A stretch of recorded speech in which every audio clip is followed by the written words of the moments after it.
Episode 3 के part 1 में हम देखते हैं वो सब अपनी न्यू शॉप में वर्क स्टार्ट कर देते हैं। फिर कस्टमर आता है तो देयूल उसको खूब मक्खन लगाती है और उसको ग्लासेस लेने पर मना लेती है। वो उसको सेल करके बहुत खुश होती है। उसके बाद उसकी दोस्त उसके पास आती है, कहती है मुझे यहाँ से कुछ मिल सकता है। तो वो कहती है क्या तुम अपने उसी बॉय के लिए लेना चाहती हो। तो वो कहती है भूल जाओ, मैं यहाँ से वापस जा रही हूँ। देयूल कहती है नहीं, तुम जब मर्जी आ जा सकती हो मगर खाली हाथ नहीं। Your favorite K-dramas? Let me know in the comment section.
गुवोन वहाँ पे मैनेजर को बुलाता है और कहता है तुम्हारा काम है अपने स्टाफ को प्रोटेक्ट करना और तुम वहाँ पर छुप रही हो, यहाँ पर सिक्योरिटी को बुलाओ और इन्हें बाहर निकालो।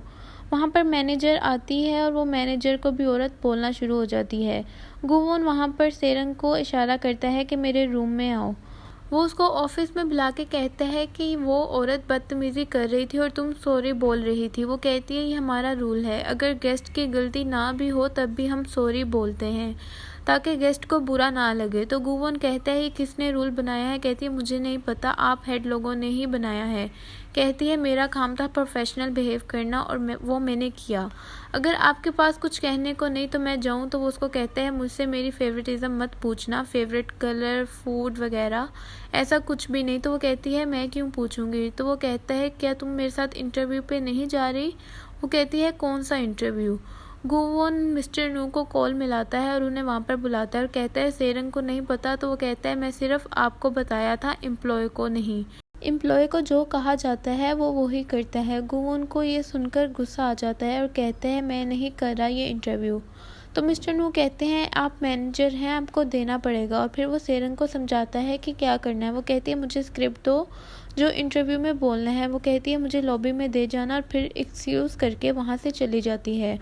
मिस्टर नू भी वहाँ से चले जाते हैं। अब रात को सेरंग अपने बॉयफ्रेंड के साथ बाहर घूमने आई होती है। वो उसके साथ व्यू एंजॉय कर रही होती है कि उसका फ़ोन बजता है। वो उठाकर साइड पर बात करने चला जाता है। सेरंग अकेली खड़ी होती है। वो वापस आता है और कहता है अगर एंजॉय हो गया तो चलें। वो कहती है क्या तुम्हारे लिए ये मजाक है कि हम वॉक करके इतनी ऊपर अभी आए हैं और अभी वापस चल जाए। वो कहते हैं मेरे दोस्तों के साथ रीयूनियन है, मैं भूल गया था, वो मुझे बुला रहे हैं, तुमको भी आना चाहिए। अब ये लोग ब्रिज पर जाते हैं और वहाँ पे जाके ये लोग को पानी में फेंक देता है और कीज इसके हाथ में होती हैं। सेरंग को इस पर गुस्सा आता है और फिर यहाँ से वो लोग चले जाते हैं अपने दोस्तों के पास। ये वहाँ पर जाते हैं और इसका बॉयफ्रेंड इसको साइड पे बिठा के खुद इंजॉय कर रहा होता है। सेरंग को भूल जाता है, वो उदास हो जाती है, वहाँ से उठ के जाने लगती है। तो वो उसके पीछे आता है, उसको रोकता है, कहता है मैं घर जा रही हूँ, बाद में बात करते हैं। वो उसको कहता है रुको मैं तुम्हारे साथ चलता हूँ। वो उसका वेट करती है। वो उसको देखती है तो ड्रिंक एंजॉय कर रहा होता है। वो वहाँ से अकेली चल जाती है। गुवोन भी सैड होता है और ताज़ा हवा के लिए ब्रिज पर आके खड़ा हो जाता है। फिर सेरंग भी दुखी होती है। वो भी ब्रिज के पास आकर खड़ी हो जाती है और ताज़ा हवा ले रही होती है। ये दोनों ही एक दूसरे से दूर खड़े होते हैं और कुछ देर सोचते हैं, फिर वहाँ से चले जाते हैं। अगले दिन सुबह गुवोन सेरंग का एयरपोर्ट पे खड़े होकर वेट कर रहा होता है। तो सेरंग एकदम से एंटर होती है। उसने वाइट ड्रेस पहना होता है, उसके बाल खुले होते हैं, वो बहुत ही ज़्यादा खूबसूरत लग रही होती है। गुवोन उसको देखता रह जाता है, फिर एकदम वापस अपने होश में आता है। तभी वहाँ पर मिस्टर नू आ जाते हैं। वो दोनों एक दूसरे को हाय बोलते हैं। गुवोन को गुस्सा आता है और कहता है क्या तुम दोनों एक दूसरे के क्लोज हो। तो मिस्टर नू कहते हैं हाँ। वो अपना बैग सेरंग की तरफ करता है तो वो साइड पे हो जाती है और कहता है ये लेके मेरे पीछे आओ। वो साइड पे हो जाती है, इसलिए बैग एक अंकल के सर पर लग जाता है जो अपने शू का लेस बंद कर रहा होता है। वो आदमी कहता है ये बैग किसका है। सेरंग गुवोन की तरफ इशारा करती है, कहती है इनका है। फिर वो और मिस्टर नू वहाँ से चले जाते हैं। गुवोन उस आदमी के पास जाता है और सॉरी बोलता है तो वो आदमी उस पर बोलने लग जाता है। गुवोन उसको पैसे दिखाता है। जब उसकी नज़र 1 मिलियन वॉन पे पड़ती है तो वो चुप हो जाता है और वो वहाँ से चला जाता है। उसके बाद वो वहाँ पर पहुँच जाते हैं तो एक रेड कार वहाँ पर खड़ी होती है। वो देखकर हैरान रह जाती है। गुवोन उसमें बैठ जाता है। वो दोनों भी बैठने लगते हैं तो वो कहता है तुम दोनों अपनी टैक्सी पर आ जाना, मैं यहाँ से जा रहा हूँ। फिर जब वो होटल पहुँचते हैं तो सेरंग होटल का व्यू और अपना कमरा देखकर बहुत ज़्यादा खुश हो जाती है। गुवोन को उसके बाप का फ़ोन आता है और वो कहता है ये इंटरव्यू सिर्फ प्रमोशन का नहीं है, ये ब्रॉडकास्ट वर्ल्ड वाइड चैनल है, तो अपनी ज्वाइनिंग के स्टेटमेंट के साथ अपनी परफॉर्मेंस भी अच्छी रखना और अच्छे से काम करना। और उसे बेस्ट ऑफ लक कह के फ़ोन काट देता है। अब सेट पर तैयारियां हो रही होती हैं और सेरंग भी तैयार होकर स्क्रिप्ट पढ़ रही होती है कि वहाँ पर एक लड़की आती है और उसे दूसरी स्क्रिप्ट पकड़ा जाती है। वो कहती है क्या स्क्रिप्ट चेंज हो गई है, तो वो कहती है हाँ।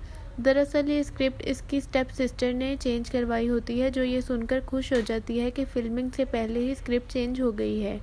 अब वहाँ पर गुवोन भी तैयार होकर आ जाता है और सेरंग उसे देखकर हैरान रह जाती है और ये दोनों स्टेज की तरफ बढ़ जाते हैं शो रिकॉर्ड करने के लिए। Please do like, subscribe and share my videos, and if you want videos on your favorite K-dramas, let me know in the comment section.